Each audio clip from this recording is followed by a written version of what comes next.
At this point, Roger Goodell got some nerve, man.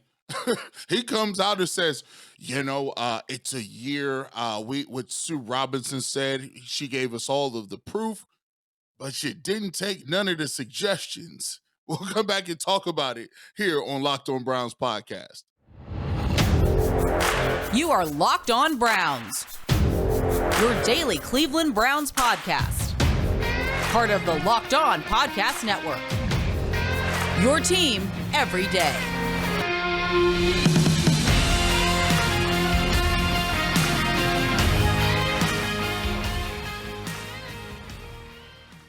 Welcome back, my friends, to the show that never ends, your daily delivery of all things Dog Pound, LGB on the LOB, the Locked On Browns podcast, brought to you by the Locked On Podcast Network. Your team every day. Your host, Jeff Lloyd, at Jeff_LJ_Lloyd from the Ultimate Cleveland Sports Show, 92.3 The Fans, the barbershop host, Garrett Bush at GBush91. We appreciate everybody who makes Locked On Browns their first listen every single day. Whether it's on your favorite podcast platform, of course, available now on YouTube. Make sure you're following, subscribed with YouTube. Make sure the notifications are on. New episodes drop. Business about to pick up this week, obviously, as the Browns headed into their first preseason game in Jacksonville versus the Jaguars. We're going to get to, obviously, Roger Goodell's comments from yesterday. And this is the difficult thing right now, is anything Browns-wise, even when something important goes on, it kind of becomes a secondary topic. And it kind of stinks, I got a lot of you. But Jakeem Grant looks like it's a very serious injury. Achilles, as we were talking the other, a couple days back with ACL, Achilles is pretty quick. I mean, it's, they literally try to put the finger where the Achilles should be. And if it's not, you pretty much know it's an Achilles, sadly. So we'll get into the Jakeem Grant injury and the effect it's going to have, certainly on the wide receiver room and the special teams room. And, the Browns defense now, as much as we all thought it was going to be good, and this is where it's tough for them because it's going to be paramount. They're going to be expected to not be good. They're expected to be great. And it looks like from Jacksonville's perspective, they're going to get a little bit of test here on Friday night in Jacksonville. First things first, obviously, and look, I mean, we hate having to talk about it, but, until it is fully resolved, and we thought it was about 10 days ago, but sadly it's still not. Roger Goodell basically pointing out from the league standpoint, they are seeking at least a 1-year suspension. And with, taking Sue Robinson's, findings of 6 games and deciding that maybe they wanted a little bit more and wanted to appeal it, keeping in mind, if you were taking this to a full season, this is over 166% more than was suggested. And it's not like Sue Robinson is just anybody off the street. She is a federal judge. She has plenty of experience. Obviously, in reading each side of the case from each standpoint, rendering a decision. And again, it's not that she did not point out any wrongdoing from Deshaun Watson. I think the biggest takeaway Sue Robinson had from this was basically the way the procedural process was written on the NFL standpoint. And that is on them, obviously. It is their right to try to go this avenue to appeal it. But basically they're trying to, change something mid-flight with, basically, the way they have these things written down, not coinciding with the suspension they are seeking in regards to Deshaun Watson. This continues to infuriate me. And it has nothing to do with what's going on as far as, what was done, what was not done. The thing that infuriates me is the Browns. We are well almost to 5 months of Deshaun Watson being here. Again, we are no closer to a resolution on his availability or his time away from the team. We are no closer to a resolution than we ever were. So that is extremely, extremely frustrating. Coach Stefanski, who knows what his plan is for Friday night? And the point is now, is he going to have to alter that plan? The problem is you're not giving the Cleveland Browns the information they need to go about prepping themselves for the 2022 season. And, in my mind, that's an issue. It's not right. This needs to be resolved. It doesn't need to be resolved today. It needed to be resolved 6 weeks ago. The Cleveland Browns need to know what their course of action is into going into the 2022 season. If it's a full season that Deshaun Watson is away, then you don't give a damn about playing him Friday night. But if there's a chance he's going to be part of this team this year, knowing that he missed all of last year, you want to get him some reps. It's just a crazy, murky, terrible situation. And the Cleveland Browns need a firm, definitive answer on this now. I try to be smooth and I try to be cool on certain things, but who I am at the core of who I am is I keep it 100% real. And right now, I don't want to see Roger Goodell's face. I don't want to hear his voice. I'm not trying to hear him say nothing about it because this whole process, and I want to get one thing clear. For a lot of people that always want to throw it's about Deshaun Watson and you condone Deshaun Watson, let me be very clear.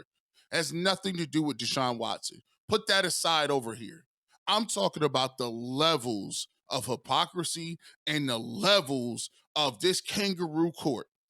I mean, you got this guy really sitting up here acting like he's a magician and you don't know what he's doing. We see you in real time, Roger. We see you. The whole entire process is a sham.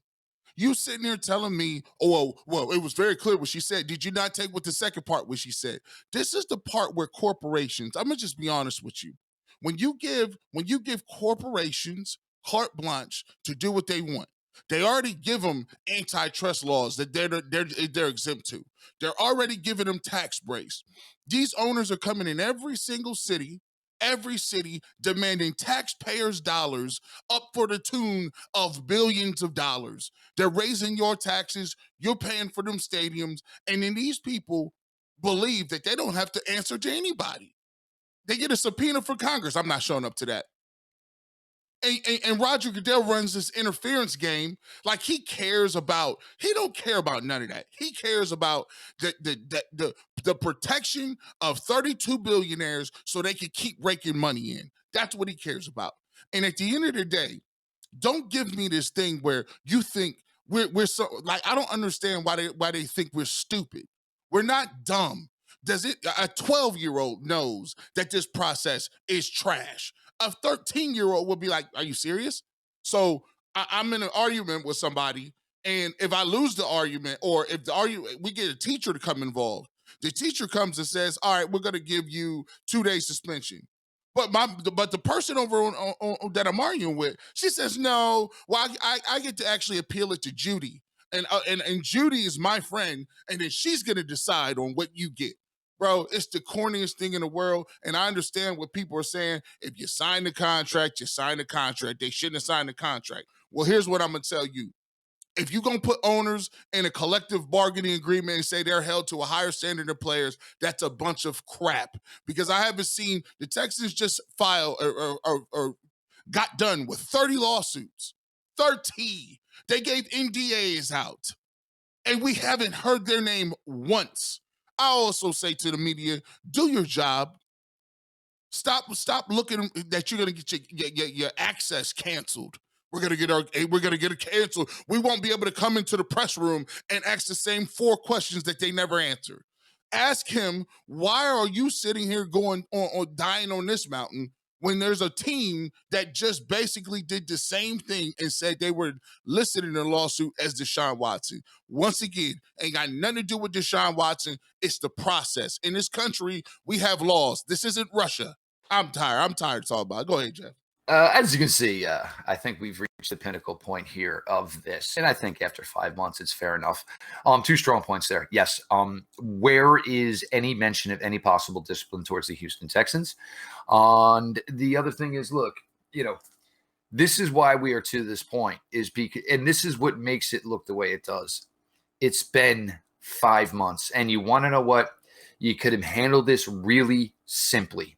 Once he was not indicted, you could have basically told the Houston Texans, you aren't doing a darn thing with Deshaun Watson. We are not going to allow anything. We are not going to, because the NFL has to put their stamp of approval on any trade in the NFL. It has to go through the league office. We are not going to okay any trade for Deshaun Watson. You can talk to whatever team you want to. You can discuss compensation. All of that can go down. We do not know currently what the future of Deshaun Watson is. Therefore, as he is currently under your team control, he is a Houston Texan until we tell you what the outcome in the future of Deshaun Watson is. But alas, here we are. We are going to move on to more pertinent information here, Cleveland Browns. As we mentioned, Jakeem Grant injury yesterday in practice. We're going to get into that, obviously, for Jakeem and certainly what it's going to mean for the team. Jeff, Lloyd, Garrett Bush, your latest Locked On Browns.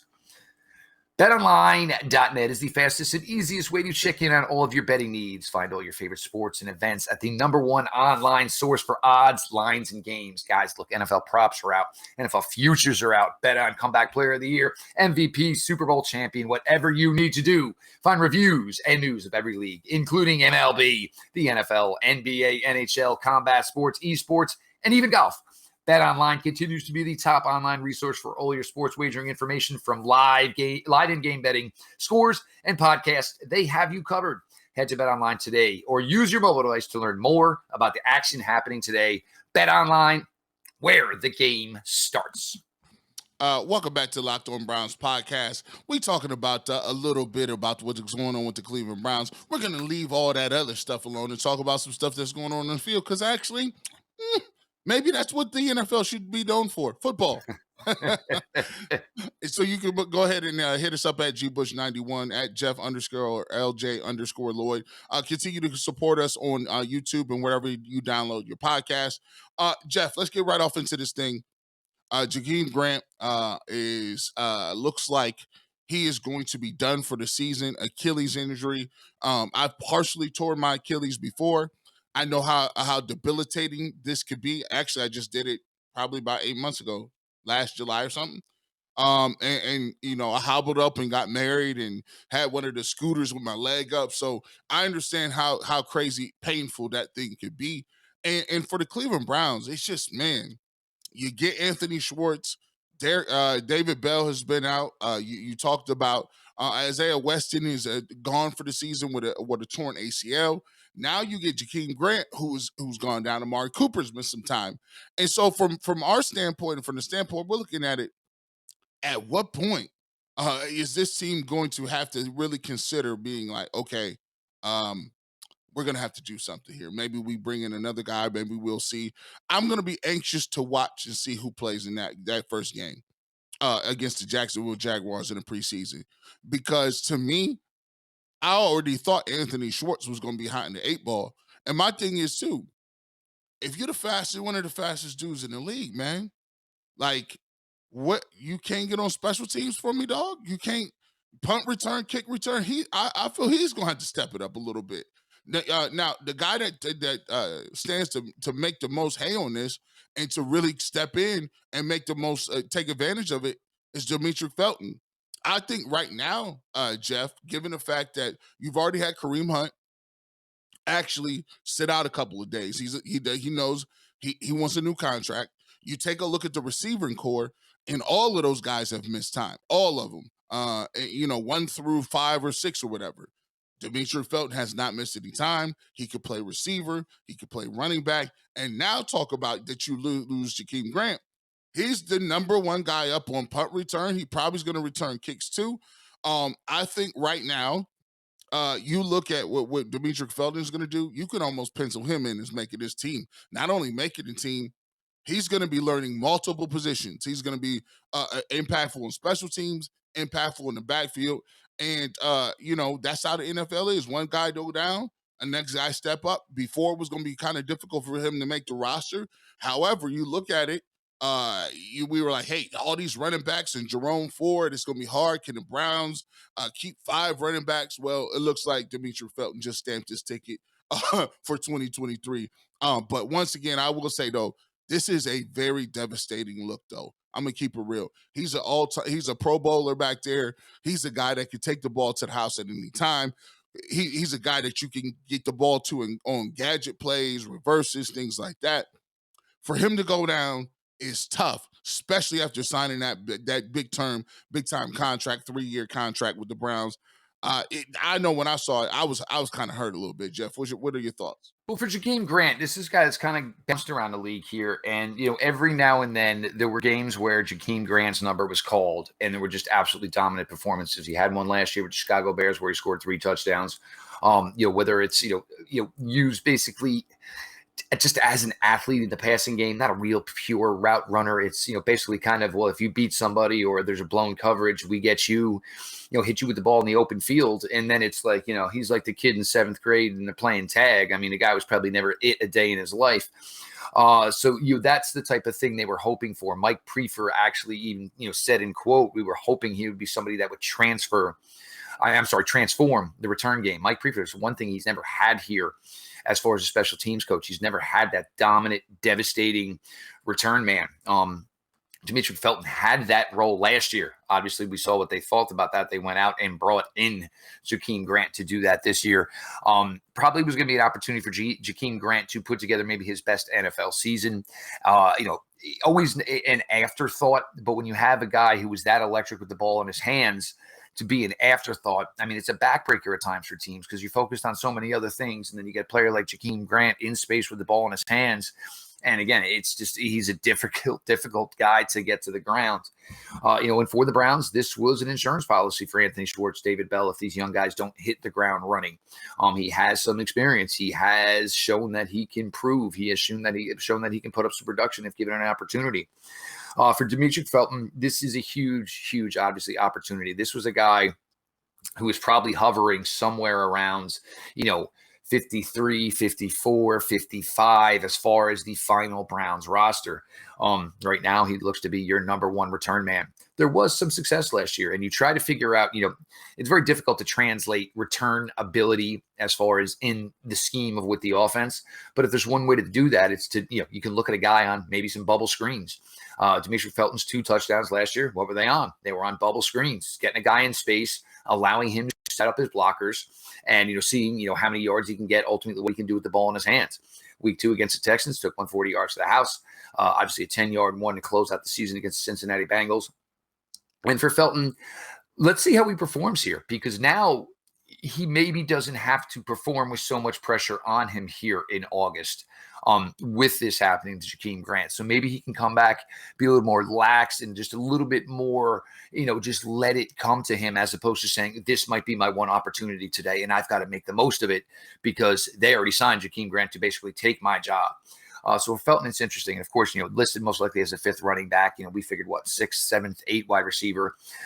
He's probably an absolute in right now as far as this final 53-man roster. The Browns are going to need him. And the other thing is as much as you are concerned about playing David Bell, Anthony Schwartz, Friday night, you have no choice. There's no backup plan. Even Michael Woods looked good early in a couple of reps. Well, it doesn't look like Michael Woods is going to be available for September 11th.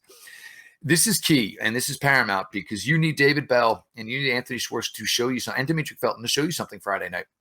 Because if you don't, there's a good possibility once that game ends Friday night in Jacksonville, Andrew Berry and his camp are on the phone. They might be looking for a wide receiver. I don't want it. I don't think anybody wants it. We think the kids have the ability, but the Browns got to hedge their bets here. They got to be prepared for the fact if these guys aren't ready, I can't just say Amari Cooper and Donovan Peoples-Jones are going to be getting it done.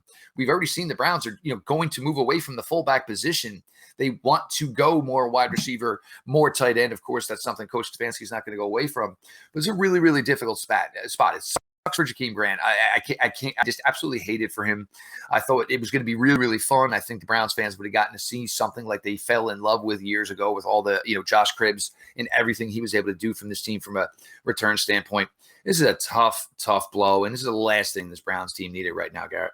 Yeah, man. It hurt a little bit, man. And I like the point you brought up. They might be on the phone after the Jacksonville Jaguars game. And I know Kevin Stefanski doesn't want to, commit to saying that I'm going to play David Bell or Anthony Schwartz. But look, man, when you got guys that are not first round top tier guys, this is not, this is not Chris Olave and Garrett Wilson here. This ain't, these ain't first round draft picks. This is a guy who was a gadget guy, I repeat, in Auburn. And yes, he's fast, but most of what he did was reverses and running option plays. So you got a guy that already needed to work on his route running, needed to work on his polish, catching the football with his hands, being fluent out there. And he's missed 2 training camps pretty much and hasn't had that much success in games. So you have to play those guys, and you got to understand these guys have to be, because I've always looked at it like this: you don't become dependable overnight. Some people gonna get hurt regardless. And when you talk about some people being injured, you're gonna be hurt, injured regardless if you can play them in a game or you play them in practice or you play them or you put them in bubble wrap. Some players just end up being injured. And I hope that's not the case with Anthony Schwartz. I'll give David Bell a little bit more of a reprieve. He's just now a rookie and he just got here. But we still need to see something, given the fact that with these receiving core, especially if Jacoby Brissett's the quarterback. The old line of it's getting late early, and that could be the possibility if these young wide receivers cannot go out and at least show something. Granted, it's going to be a limited opportunity and limited reps Friday night for them, but there needs to be some positivity that when we sit down and talk about that game when it is done, that we are hopefully talking about some positives for David Bell and, of course, Anthony Schwartz. We're going to continue on here. And again, the paramount and the importance of this Browns defense being a dominant unit just seems to grow with each passing day. They're getting an opportunity to basically sharpen that metal a little bit Friday night in Jacksonville. We'll get back to that. Garrett Bush, Jeff Lloyd, your latest Locked On Browns. Just real quick here, obviously more stuff coming this week. We'll have a pregame show. We're going to have a postgame show. We're sitting here waiting when we get a finality. Maybe a finality. And when we say finality, we have to put an asterisk next to it as far as what the end all be all is with Deshaun Watson. Appreciate everybody who's Locked On Brown their first listen day in, day out, regardless of the podcast platform. And of course on YouTube, make sure you're following, subscribed, and leave those 5-star ratings and written reviews. Welcome back to the Locked On Browns podcast. Where are we going at here, Jeff? Where we at? Where we going? Browns defense, they're going to get some players. Trevor Lawrence, Travis Etienne, they're going to see some reps Friday night for the Jacksonville Jaguars. These Browns defense going to need this. They better get it. Man, this is, and then see, I tell you what, this is the third. There's only 3 games now, right? And so one of them games you're going to have to pretend like they ain't going to play. So that means just 2 games now. So I'm ready to see what they got against Trevor Lawrence, all those guys out there. They're gonna get some of the ones. And for me, I'm looking to see what the defense is talking about. I want to see guys getting lined up. I want to see guys moving around fast. I want to see no miscommunications on the back end. I would like to see solid tackling, fundamentals like contain. We want to get a good series out of the defense. If we can get a good 3 and out, and y'all come out there running around looking like you guys are shot out of a cannon, we ready to go. I'll get you all safe and sound, put you back on in bubble wrap, and get ready to go to the second game. But I want to see these guys flying around. The first and foremost thing is you want to make sure that nobody's injured, no issues, no problems, and get through this practice and get through the game unscathed. So that's first and foremost. But one of the things I do want to see is I don't want to see jumping off the sides. I want to see crisp activity, guys flying around to the football, and overall just being out there ready, willing, and ready to go. Like you got your hair on fire, and put some good work in. So I want to see spot shadow too. This is huge for the defensive tackles, because I'm gonna start looking in spot shadow and seeing who's gonna get a guy, who's gonna be one of the dudes that is gonna be in there to come take a position. Because to keep it real with you, Jeff, if you can't play defensive tackle and you got Jadeveon Clowney and Myles Garrett at the defensive end positions, what are you doing then? We're not double teaming none of y'all. Perion Winfrey, you ain't never getting doubled. Right? Always, let's be clear. Jordan Elliott, Taven Bryan, you're not gonna get doubled not one time. Y'all so single, you might be on a dating site.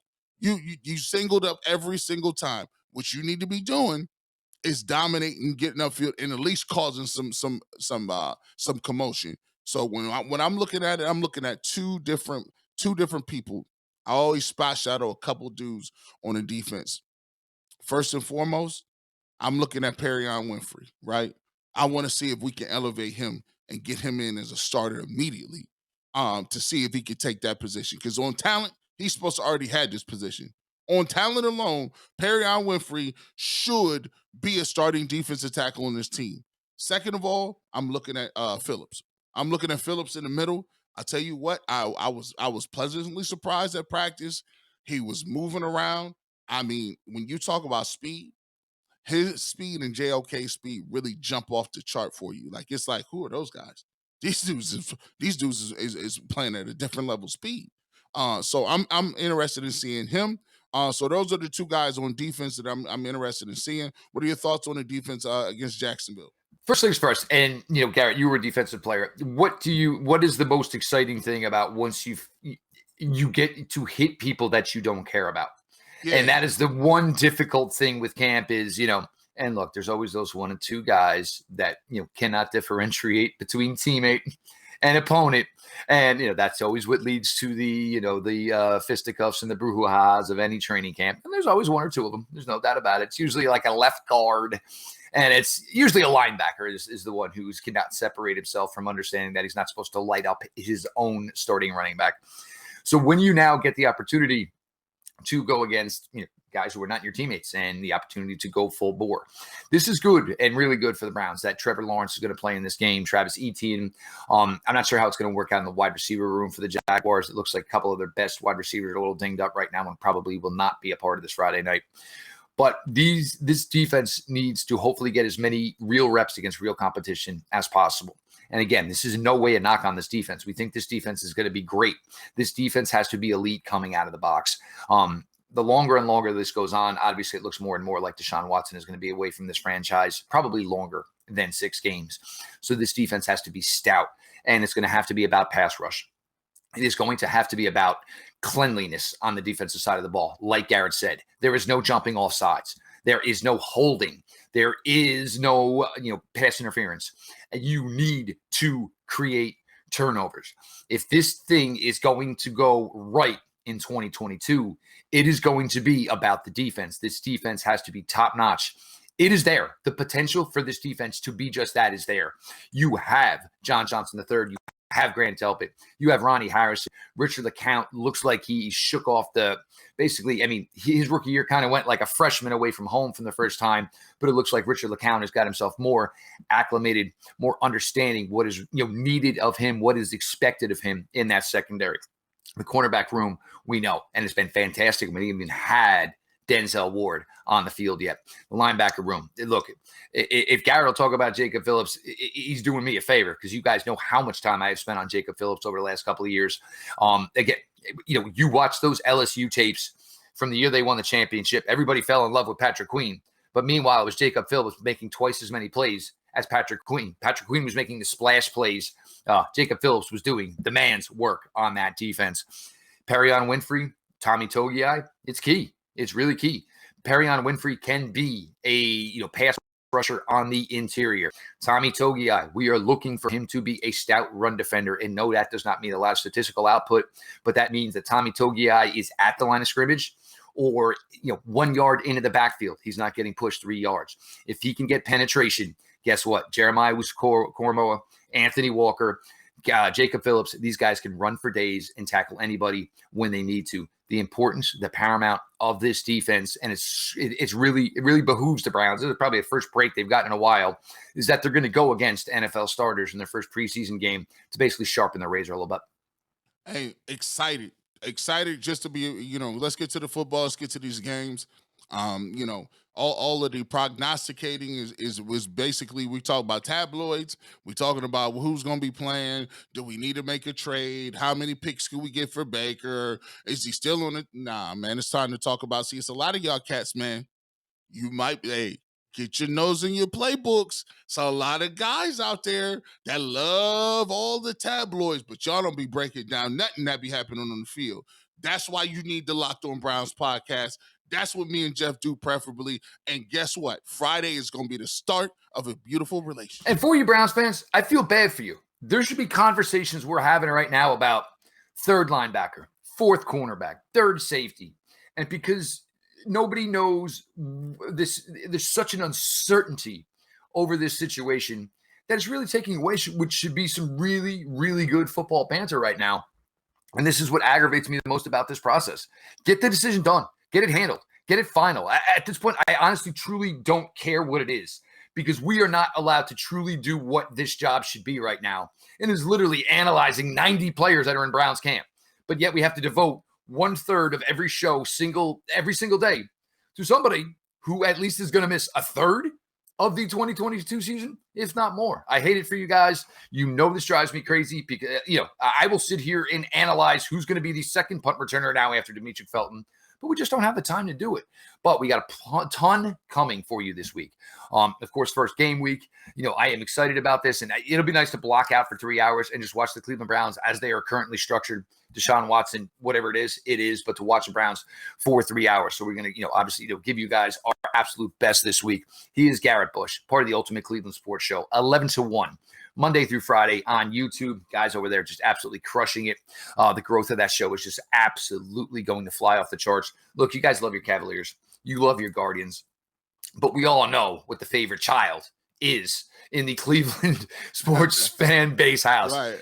Ain't won a ton, but by all means, they are the child that is loved the best in the Cleveland household. So we're going to do our best with that. Barbershop 92.3 The Fan, Saturday mornings, other appearances certainly throughout the summer, jumping in whenever he's needed out of the bullpen. Check out Garrett Bush over there at GBush91. Myself, Jeff Lloyd, at Jeff_LJ_Lloyd.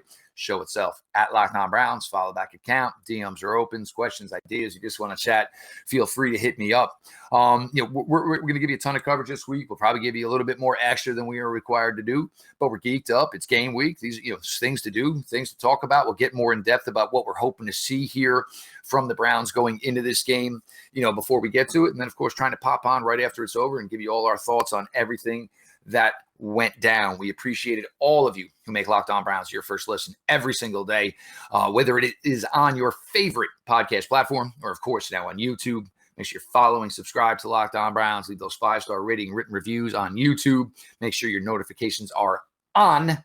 That way, the latest show will ship to you as soon as it posts. All that being said, this has been your daily delivery of all things Dog Pound. LGB on the LOB. Let's go Browns.